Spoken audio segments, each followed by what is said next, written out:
Olá, boa tarde para você. Está no ar o Pauta Aberta desta quinta-feira, dia 7 de abril de 2022. Seja bem-vinda, seja muito bem-vindo. Vamos juntos, então, a partir de agora, aqui no seu Noticiário da Tarde, na TV Evangelizar. A cesta básica ficou mais cara e o aumento de preços foi confirmado de sul a norte no país. O Pauta Aberta traz hoje os detalhes de uma pesquisa que mostra quais são as cidades onde os preços ficaram mais altos. E o preço da energia elétrica? A bandeira tarifária vai ser verde a partir do dia 16 de abril. Notícias internacionais: são 43 dias de invasão na Ucrânia. Esta quinta-feira foi marcada pela abertura de 10 corredores humanitários, mais uma tentativa aí de fazer a retirada em segurança das pessoas que vivem nas áreas mais ameaçadas neste momento por nova ofensiva de tropas russas que agora aponta as armas para o sul e para o leste do país. E notícia de agora há pouco, gente, foi confirmada aí a suspensão da Rússia do Conselho de Direitos Humanos da ONU. 93 países votaram pela suspensão da Rússia. E ainda hoje a gente mostra para você os gols da Libertadores. Os favoritos Palmeiras e Atlético Mineiro ganharam bem jogando fora de casa, confirmando todas as apostas de que novamente vão longe este ano. Fique ligadinho com a gente, o Pauta Aberta desta quinta-feira já começou.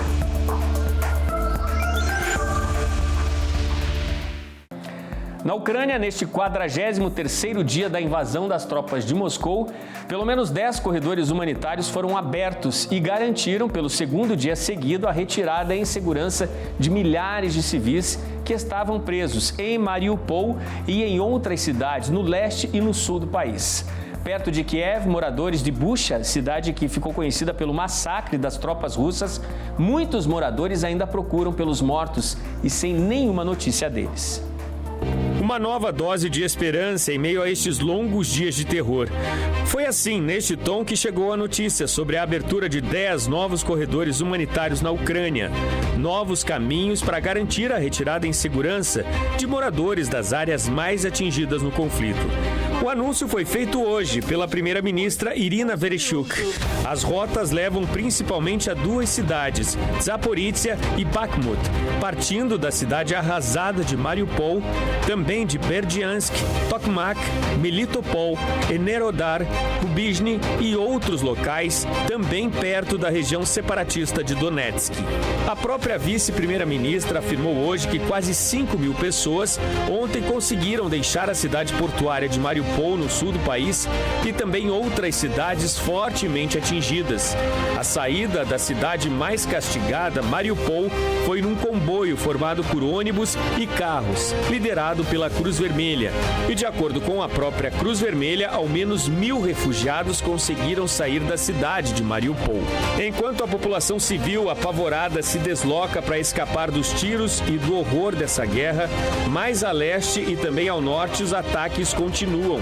A retirada da população civil precisa ser às pressas, porque relatos de autoridades em Kherson, no sul do país, destacam que aumentou o armamento pesado na região, que se posiciona para novos e fortes ataques, inclusive com mais mísseis, e que estes ataques terão como alvo principal o leste do país, onde está a região separatista do Donbass. Apesar dos avisos de ataques para mais a leste, Kharkiv, no norte, mais uma vez, hoje esteve no alvo de bombardeios. Nos arredores de Chernihiv, também no norte, depois da retirada russa, novas imagens revelam a destruição na pequena cidade de Yahidne. Para os moradores, foram dias sem água, luz e aquecimento a gás. Autoridades locais informam que mais da metade das residências foram destruídas. Na cidade, conhecida pelos prédios e igrejas históricas, boa parte deste valioso patrimônio foi ao chão. Em Bucha, a cidade que ficou conhecida em todo o mundo depois da confirmação de um massacre e do abandono de corpos de moradores que foram assassinados, aqueles que sobreviveram hoje ainda procuram pelos desaparecidos. O choro, muitas vezes, vem mesmo sem qualquer confirmação de que o corpo do filho tenha sido localizado. Resta pouca esperança a esta moradora. E é assim para muitos outros por aqui. Os relatos hoje são também de que vários vários moradores mortos teriam sido queimados por soldados russos, possivelmente numa tentativa de esconder os rastros mais do que evidentes deixados pelas tropas de Moscou. Em Hostomel, onde fica o aeroporto de Kiev, cidade que também foi ocupada e agora deixada pelas tropas russas, o chefe da administração militar afirma que mais de 400 pessoas estão desaparecidas. Com a saída dos militares russos que faziam o cerco a Kiev, outras surpresas vão aparecendo. Uma delas é este acampamento em meio à floresta de pinheiros. Restaram aqui os abrigos construídos e material abandonado durante a retirada. O que as forças ucranianas observaram é que alguns dos abrigos já estavam inclusive muito bem estruturados.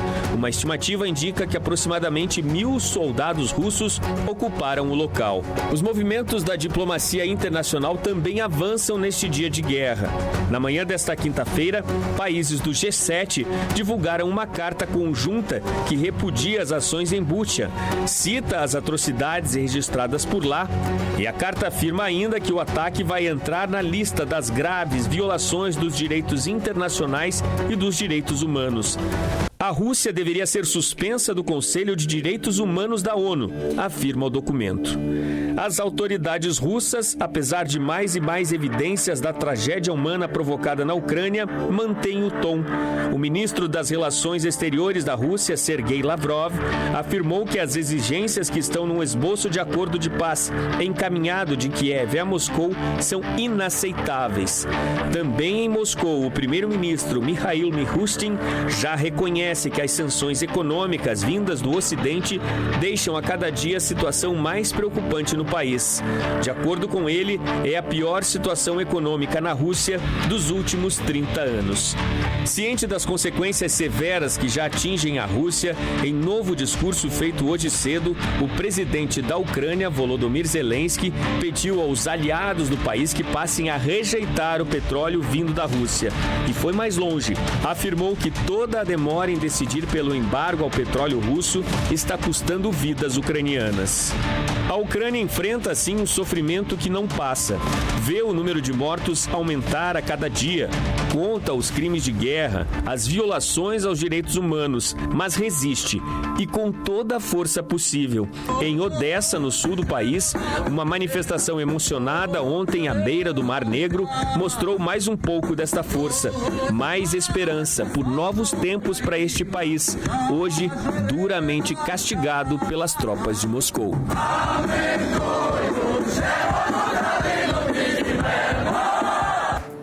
É uma lista, assustadora de crimes de guerra que só aumenta e crimes que serão investigados, sim. Em Bruxelas, em novo encontro entre representantes dos países membros da OTAN, o secretário-geral Jens Stoltenberg afirmou hoje mais ajuda, mais armamento será encaminhado para auxiliar na defesa da Ucrânia. O ministro ucraniano das Relações Exteriores, Dmytro Kuleba, pediu nesta quinta-feira aos países membros da OTAN que forneçam mais armamento ao país para combater e derrotar as forças russas. O pedido foi feito antes de uma reunião com os ministros das Relações Exteriores dos países membros da OTAN, em Bruxelas. Minha agenda é simples, tem apenas 3 itens nela: armas, armas e armas. Weapons and weapons. Nós estamos confiantes que a melhor maneira de ajudar a Ucrânia agora é fornecer tudo o necessário para conter Putin e derrotar o exército russo na Ucrânia. All necessary to contain Putin and to defeat Russian army in Ukraine. Kuleba também afirmou que vão ser necessários aviões, veículos blindados e defesa antiaérea. Nesta quinta, também vai acontecer uma reunião dos ministros dos países membros do G7 na sede da OTAN. A União Europeia também estuda novas sanções que devem pela primeira vez afetar o setor de energia, com embargo às compras de carvão russo e o fechamento dos portos europeus aos navios de Moscou. Gente, uma curiosidade, entre todo esse armamento que está sendo encaminhado para ajudar na defesa da Ucrânia, armamento aí de altíssima tecnologia, exemplo aí de equipamentos britânicos desenvolvidos na Grã-Bretanha que nunca foram usados, por exemplo, em campos de batalha, apenas em treinamento. Alta tecnologia, alta precisão aí para dar auxílio nas tropas de defesa ucranianas, que resistem ainda aos ataques que vem de Moscou. E tem informações de agora há pouco, gente, a Rússia foi suspensa do Conselho de Direitos Humanos da ONU, isso foi definido agora há pouco em votação em Nova York. 93 países votaram pela suspensão da Rússia do Conselho de Direitos Humanos. Era necessário hoje um mínimo de 78 votos para que fosse confirmada essa suspensão da Rússia. Foram 93 votos, 58 abstenções. E um detalhe aí, né? Uma dessas abstenções foi o voto do Brasil, fugindo aí de uma história que o Brasil tem em votações na ONU, sempre alinhado com votações, né, dos Estados Unidos e países da Europa também. Dessa vez, diferentemente, possivelmente por interesses até comerciais, o Brasil preferiu manter uma posição de abstenção. Além dessas 58 abstenções, foram 24 votos contrários à suspensão da Rússia. Portanto, Rússia suspensa aí, perdendo poderes no Conselho de Direitos Humanos da ONU. Voltando aqui para o Brasil, nosso assunto agora é a cesta básica. Ficou tudo mais caro, né, gente? E a Fabiana Fantucci traz para a gente informações de uma pesquisa que destaca as cidades onde os preços mais subiram e quais produtos ficaram mais caros. Fabiana, é contigo. Olá, Odilon, muito boa tarde para você e para todos que acompanham o programa Pauta Aberta. Olha só, a pesquisa realizada pelo DIEESE, que é o Departamento de Estudos Socioeconômicos, mostrou que o preço da cesta básica subiu em todas as capitais brasileiras. As maiores altas foram registradas no Rio de Janeiro, com um aumento de 7,65%, em Curitiba, com um aumento de 7,46% e São Paulo, com 6,36%. Entre os itens responsáveis por essa alta estão o tomate, com aumento de 57%, e a batata, que subiu 34%. Entre as 17 capitais acompanhadas pelo DIEESE, a que teve a cesta básica mais cara foi São Paulo, com um custo de R$ 761,19, ou seja, 67% do salário mínimo, que é de R$ 1.212. Além de São Paulo, Rio de Janeiro e Curitiba, o aumento também foi registrado em outras capitais. Florianópolis, Porto Alegre, Campo Grande e Brasília tiveram altas na faixa de 5%. Já Aracaju e Salvador tiveram os menores reajustes, por volta de 1,5%. Não tem jeito. O consumidor que quiser economizar vai ter que pesquisar muito mais. Volto com você, Odilon. Valeu, Fabiana. Está muito pesado, né, para o orçamento de qualquer cidadão brasileiro, uma situação muito complicada, mas olha só, agora eu estou trazendo uma notícia que é um alívio. A conta de luz vai ficar mais barata a partir do dia 16 agora de abril. A informação foi divulgada pelo Comitê de Monitoramento do Setor Elétrico, vinculado ao Ministério de Minas e Energia. O consumidor deve sentir a diferença na conta de luz no próximo mês, pois a partir de 16 de abril acaba a tarifa de escassez hídrica e vamos entrar na bandeira verde, que não tem cobrança adicional. A bandeira de escassez hídrica é a mais cara do sistema e foi criada por uma resolução do Comitê de Monitoramento do Setor Elétrico. Ela incide nas contas de luz desde setembro de 2021 e foi implantada para tentar cobrir os custos a mais por causa da falta de água. Em período de crise hídrica, as bandeiras tarifárias são definidas mensalmente. Na prática, a conta vai ficar mais barata, pois as bandeiras vermelha e amarela não serão mais cobradas. Desde 2015, o Brasil adotou o sistema de bandeiras tarifárias, que indicam as condições de geração de energia no país e sinalizam o custo de geração dessa mesma energia para o consumidor. Se temos poucas chuvas e as termoelétricas estão acionadas, o custo sobe e adotamos a bandeira amarela ou vermelha. Se os reservatórios estão cheios, não usamos as termoelétricas e a bandeira é verde. Para entender melhor o impacto das bandeiras no bolso do consumidor, fique atento. As bandeiras tarifárias são definidas e informadas na própria conta de luz. Se elas estiverem na cor verde, a tarifa não sofre nenhum acréscimo. Com a cor amarela, o aumento é de R$ 1,874 para cada 100 kW consumidos no mês. Já na cor vermelha, o consumidor paga entre R$ 3 e R$ 10 para cada 100 kWh. Na escassez hídrica, é cobrado R$ 14,20 a mais para cada 100 kWh. É importante lembrar que os consumidores de baixa renda não pagam os mesmos reajustes, pois a cobrança dos adicionais de bandeiras tarifárias na conta de luz dos consumidores que possuem direito à tarifa social de energia elétrica segue com os mesmos descontos, entre 10% e 65%. Isso depende da faixa de consumo das famílias. Outra curiosidade é que o sistema elétrico brasileiro é interligado, por isso a falta d'água que acontece num estado influencia diretamente o custo de geração de energia de todo o país. Ou seja, a escassez hídrica deixa a conta de luz mais cara para todo mundo. E nos próximos 10 anos, as metas do Brasil são de ampliar a produção, e, claro, toda a estrutura para a geração de energia elétrica. Todo o planejamento com os investimentos previstos foi apresentado esta semana pelo governo federal. Mais de 3 trilhões de reais devem ser investidos na matriz energética brasileira nos próximos 10 anos, segundo o novo plano lançado nesta quarta-feira. Desse total, 2 trilhões e 700 bilhões de reais serão destinados para os setores de petróleo, gás natural e biocombustíveis. Os outros 528 bilhões de reais são para a geração e transmissão de energia elétrica. Segundo o governo, o Brasil deve expandir a matriz energética em 30% até 2031, mantendo a proporção de 50% de fontes renováveis. Com os leilões programados pelo governo, as linhas de transmissão devem expandir 19%, com mais 33 mil quilômetros de redes de alta tensão até 2031. Além disso, a previsão é diminuir a participação de hidrelétricas e aumentar a participação das renováveis, como a energia solar e a eólica. No setor de petróleo, o novo plano prevê o aumento de produção de óleo de 2,9 milhões para 5,2 milhões de barris dia até 2031. Com isso, o Brasil poderá ficar entre os 5 maiores exportadores de petróleo do mundo. O plano de energia inclui o projeto de uma nova usina nuclear, além de Angra 3, que está em construção em Angra dos Reis, no Rio de Janeiro. Esse é o primeiro dos planos em que apresentamos uma nova usina nuclear no horizonte, além de Angra 3. Isso sinaliza nossa intenção de trilharmos um caminho desafiador para viabilizá-la. Veja no próximo bloco, na França começam as investigações de um incidente que teria deixado em risco o voo de um Boeing 777 quando pousava na França na última terça-feira.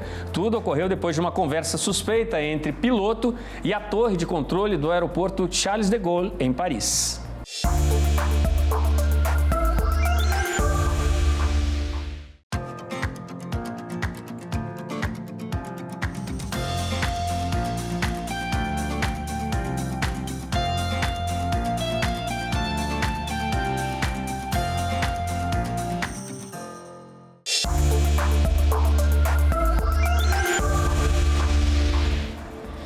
Pauta Aberta está de volta para este segundo bloco. Você de casa, muito obrigado pelo carinho da sua companhia.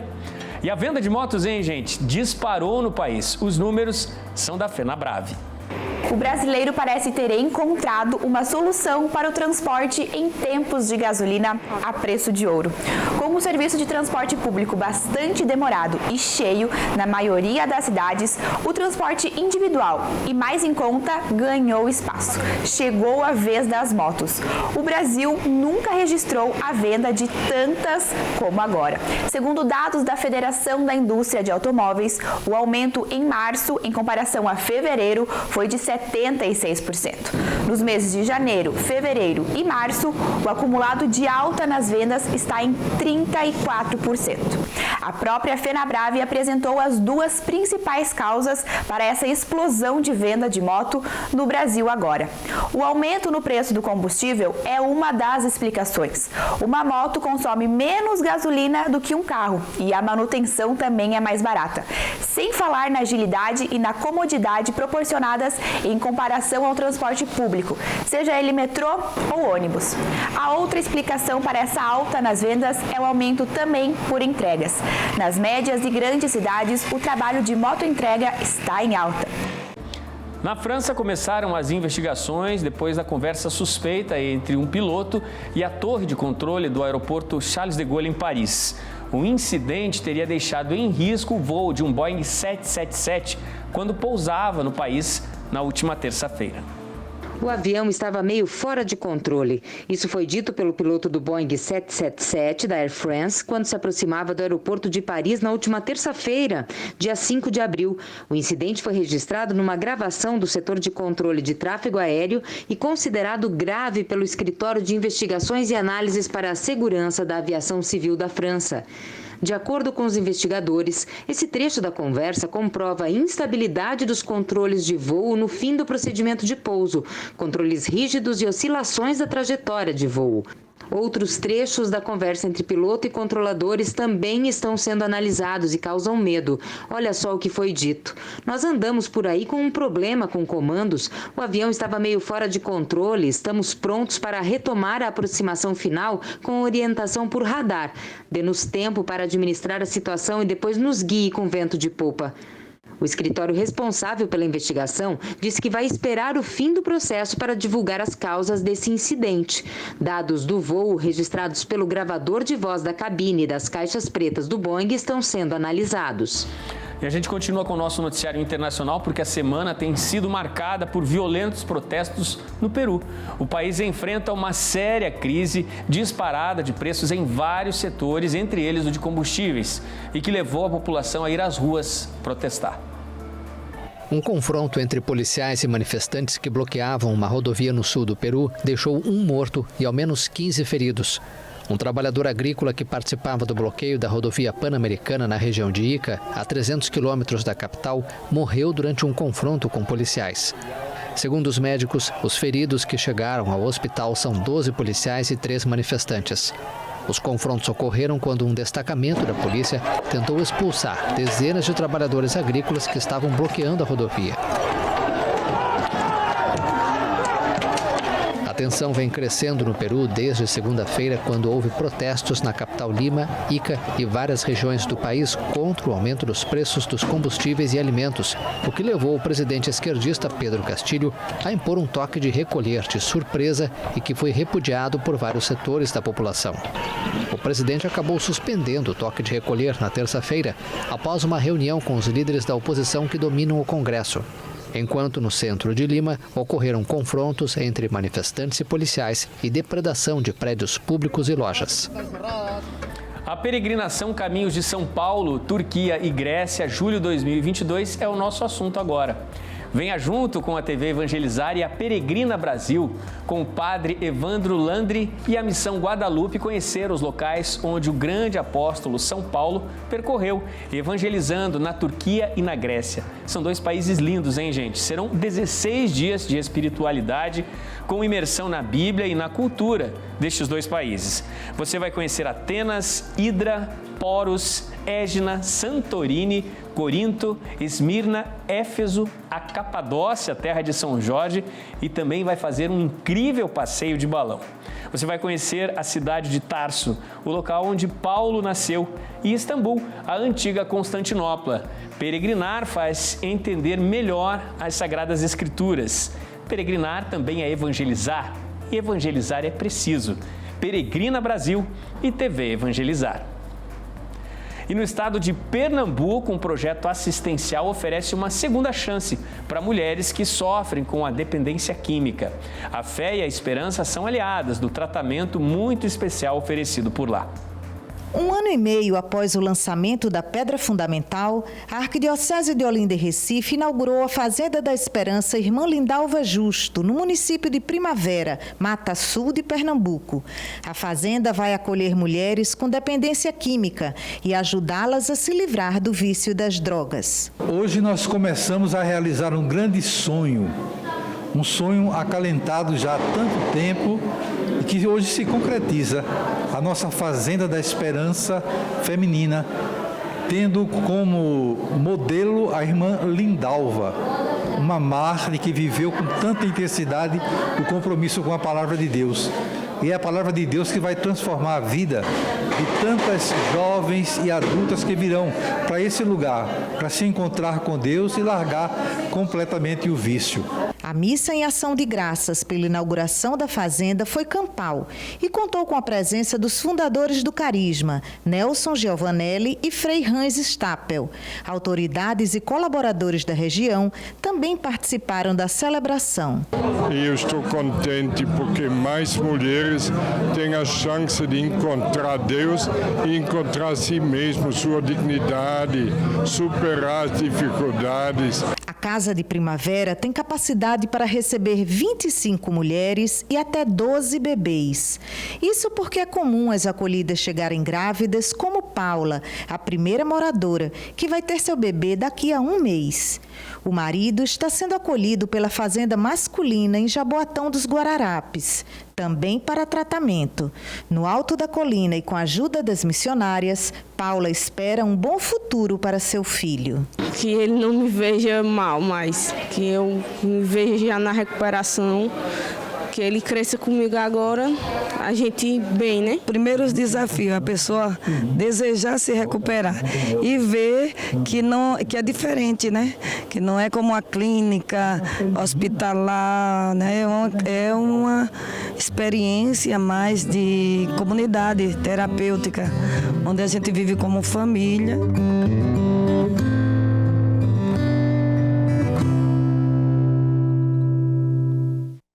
E para colaborar com o trabalho da Fazenda ou solicitar vaga para tratamento, é preciso procurar a Cúria Metropolitana no Palácio dos Manguinhos, na cidade de Recife.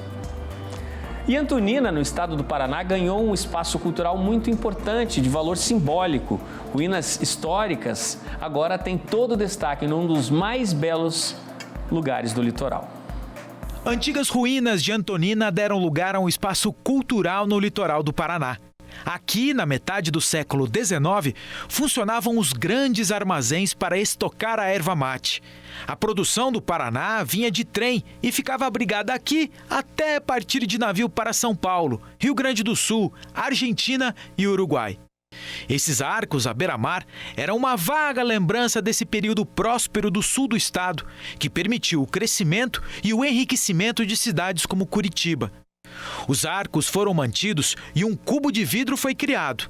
Dentro, um espaço para exposições e eventos criado pelo Instituto do Patrimônio Histórico e Cultural Brasileiro. Antonina é uma das mais antigas povoações do Paraná. Tem 20 mil habitantes e está a 60 quilômetros de Curitiba. Seu nome nos remete ao Brasil colônia e tem origem a uma homenagem feita ao príncipe de Portugal, Dom Antônio. Seu ponto turístico mais famoso é a Estrada da Graciosa, que começa na BR-116 em Campina Grande do Sul, corta Antonina e chega até Morretes, outra cidade turística do litoral paranaense. A estrada era caminho de tropeiros que começaram o povoamento da região a partir das primeiras notícias de ouro no litoral paranaense. Antonina, belíssima cidade, histórica cidade no litoral do Paraná. Vamos de esporte agora, gente. O ex-técnico da seleção de vôlei do Brasil, Bernardinho, já de volta ao nosso país, fala sobre os motivos que o fizeram deixar a seleção da França. O ex-técnico da seleção de vôlei do Brasil, Bernardinho, falou pela primeira vez da decisão de abandonar a seleção francesa. Em entrevista para um jornal de esportes da França, ele informou que precisava ficar mais próximo das filhas. Disse ele, abre aspas, desde meu divórcio, a situação tem sido um pouco difícil com minhas 2 filhas. A mais nova delas, de 12 anos, sofreu com a separação. Psicologicamente, ela estava mal. Discutimos, mas percebi que não podia deixá-la sozinha. Por 25 anos, ele foi casado com outra estrela do vôlei nacional, a levantadora Fernanda Venturini. A separação entre eles aconteceu em outubro de 2020. Bernardinho comunicou a saída da seleção da França no mês passado, depois de menos de 1 ano da contratação. O treinador brasileiro foi a maior aposta da França para brigar pelo ouro olímpico na Olimpíada de Paris em 2024. Hora do futebol agora no Pauta Aberta. Ontem à noite, 2 dos grandes favoritos na Libertadores estrearam com vitória, Palmeiras e Atlético Mineiro. Veja os gols. O atual bicampeão da Libertadores da América, o Palmeiras, começou a sua caminhada na maior competição do continente contra o Deportivo Táchira da Venezuela. Mesmo jogando fora de casa, o Palestra não tomou conhecimento do adversário e goleou por 4-0. O primeiro gol da equipe paulista aconteceu aos 8 minutos do primeiro tempo, com Dudu. Após o gol, o Palestra continuou em cima e fez o segundo gol com Rafael Veiga, aos 35 minutos do primeiro tempo. Depois do intervalo, a equipe brasileira continuou dominando o jogo e fez o terceiro gol com Navarro. E no final da partida, Jailson fez o quarto do Alviverde Paulista. Quem também entrou em campo ontem foi o Atlético Mineiro. O atual campeão brasileiro e da Copa do Brasil viajou até a Colômbia para enfrentar o Tolima no estádio Manuel Murilo Toro e saiu de lá com a vitória. No final do primeiro tempo, Nátio Fernandes abriu o placar para o Galo. E na reta final da partida, Danilo Alves fez o segundo gol dos mineiros. Pelo mesmo grupo, o outro time de Belo Horizonte, o América, recebeu o Independiente Del Valle e perdeu por 2-0. Júnior Sornosa e Arce anotaram os gols da vitória do Independiente. Quem também estreou ontem foi o Bragantino. A equipe do interior paulista recebeu o Nacional do Uruguai e começou com o pé direito a sua participação na Libertadores. Ítalo abriu o placar para os donos da casa, aos 35 minutos do primeiro tempo. E Hurtado fez o segundo gol do Massa Bruta nos acréscimos da partida. Pela Sul-Americana, o Fluminense recebeu o Oriente Petroleiro e ganhou de 3-0. Cristiano, Arias e Leandro anotaram os gols do tricolor carioca. Tem mais jogão daqui a pouquinho, né? Se os favoritos na Libertadores já venceram ontem mesmo jogando fora de casa, hoje quem entra em campo é o Fortaleza, estreia do tricolor cearense na Libertadores. E tem time estreando também na Sul-Americana. Confira. Odilon, a primeira rodada da fase de grupos da Libertadores termina hoje, com participação brasileira. O Fortaleza, o Leão do Pici, faz a sua estreia na maior competição do continente. A equipe cearense está no grupo F e tem como cabeça de chave o River Plate da Argentina. O Fortaleza recebe hoje às 7 horas da noite no estádio Castelão o Colo-Colo do Chile. Na Sul-Americana, o Cuiabá faz a sua estreia em competições internacionais contra o Melgar. E o São Paulo, o tricolor paulista, viaja até Lima, no Peru, para enfrentar o Ayacucho às 9h30 da noite, horário de Brasília. E você vai conhecer agora um artista plástico que usa pneus usados como matéria-prima. Veja que ideia incrível e sustentável ele teve. É na oficina no fundo de casa que o Vanderlei transforma pneus em arte. Essa paixão começou há 5 anos e hoje é mais do que um hobby e garante renda extra para a família. Meu irmão tinha um pneu, né, que ele ia jogar fora, e onde eu trabalho, uma moradora também tem um pneu lá que ia jogar fora. Aí eu pedi para mim e trouxe esse pneu para casa. E pedi para o meu irmão, ele me deu, também trouxe para cá e montei. Eu juntei um pneu com o outro, comprei umas cordas e fiz um puff, né, um banco tipo um puff. Daquele dia para cá eu já comecei assim ver que eu poderia fazer algo a mais e veio surgindo as ideias. O trabalho com os pneus acontece nas horas de folga. Afinal, o Vanderlei tem outra profissão. Ele é vigilante noturno e tem a oficina como um refúgio. É uma coisa assim que eu gosto de estar aqui. Sabe, eu gosto de estar nesse canto. Nesse canto aqui eu me desligo dos problemas do trabalho lá. Eu me desligo assim de muitas coisas, né, de fora. Com a criatividade aflorada, ele já criou dezenas de peças. O xodó são um helicóptero e um trator, mas a lista de criações é extensa. Tem floreiras, lixeiras, motos e muito mais. Algumas estão inclusive na decoração de uma praça da cidade.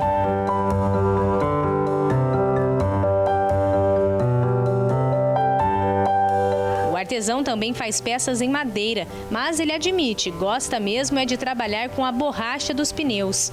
A próxima peça vai ser uma floreira em formato de xícara, mas não precisa se preocupar.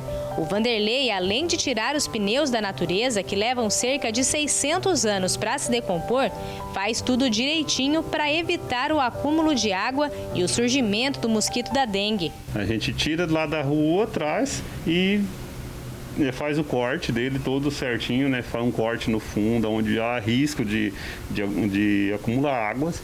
Então a gente faz esse corte para evitar esse acúmulo de água. Para o futuro, o artesão quer se dedicar somente à arte, ajudar o meio ambiente e levar beleza através de cada peça. É gratificante. A gente pega uma coisa assim toda suja, né, na rua, faz todo o processo de lavar, de fazer o corte, da pintura, o desenho, né?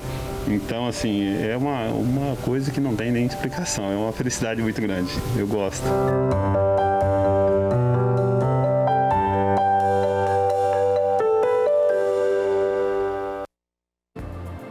Muito legal, hein, gente? Iniciativa criativa, sustentável para valorizar a arte de diferentes maneiras e encantar a todos.